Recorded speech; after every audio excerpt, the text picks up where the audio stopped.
Welcome to our Lisianthus progress videos. I promised you I'll take you along when I am going to pot up my Lisianthus seedlings out of those teeny tiny little blocks into the large blocks where they will sit and reside in until they get planted outside, probably in 5 to 6 weeks from now. I'm Steffi and I'm a home gardener here in Attleboro, Massachusetts. It's zone 6 and I'd love to take you along for the ride. So welcome to my channel. Let's just recap how we got here.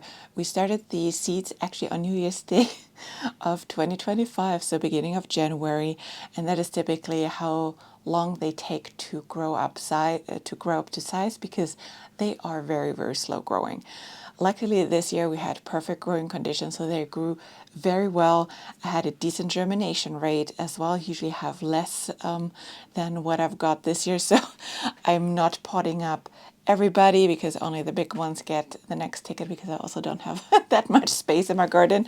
So we'll see what we do with the rest. So I can show you here a few progress pictures and when they were taken, and you can tell they are teeny tiny. In the beginning when they germinate, you really need to look so closely to them because they're smaller than like a pinhead. So it's really teeny tiny, and for that, this size is already remarkable in that short time.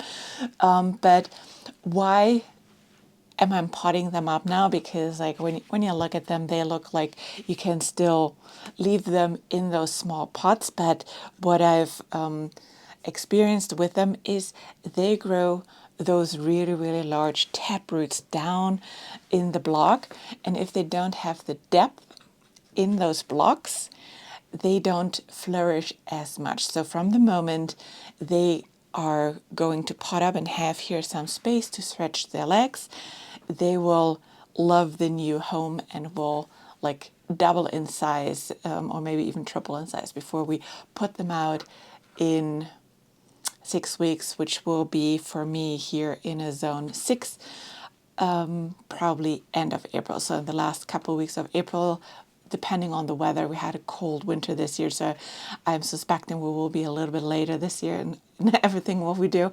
But that is at the moment what I'm aiming for. And how do I do it? I have here a pot of the large soil blocks made with the Nano 4 from Swift Blocker. And if you're curious on all things soil blocking, check out my soil blocking video. This has everything what you need to know: soil mix, how to grow in soil blocks whatsoever, and why I love growing in soil blocks so much. But to make a very long story short, I love soil blocks because it is more efficient, less plastic, grows a lot more solid seedlings because the root system is just so much more vigilant, and it's easier to transplant later because you don't have to hassle with plastic. So I love them. In here with the Nano 4, what I used were the Dahlia dibbles to get the indent on where the mini blocks will fit in. So what I'm going to do now is what I also always use for transplanting is my mycorrhizae.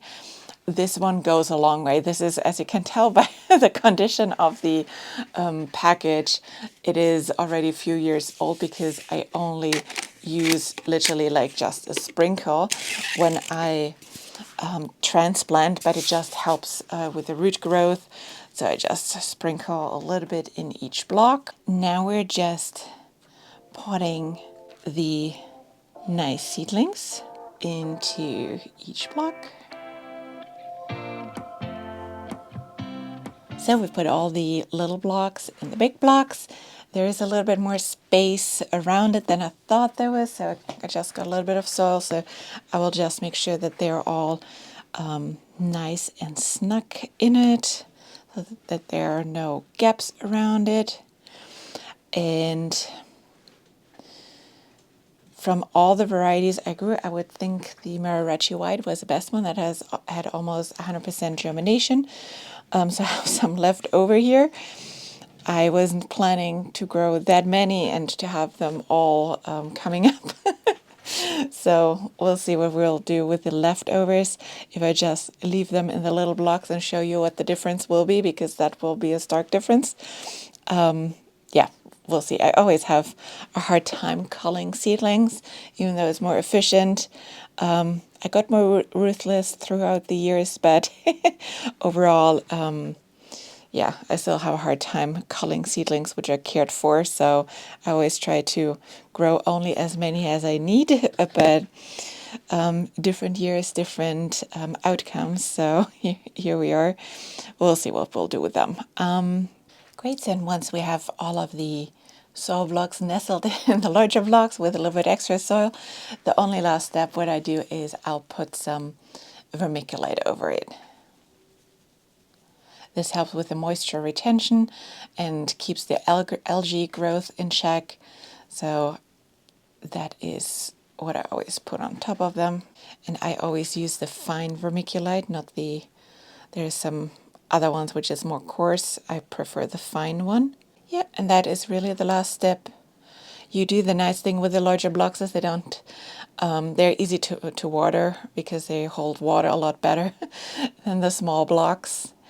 And yeah, from here on out, they just keep their place in the seed rack. I will fertilize them once a week as well, some extra fertilizer. But yeah, and it's just watching out for the right time window to put them outside, and we'll have some gorgeous blooms in July.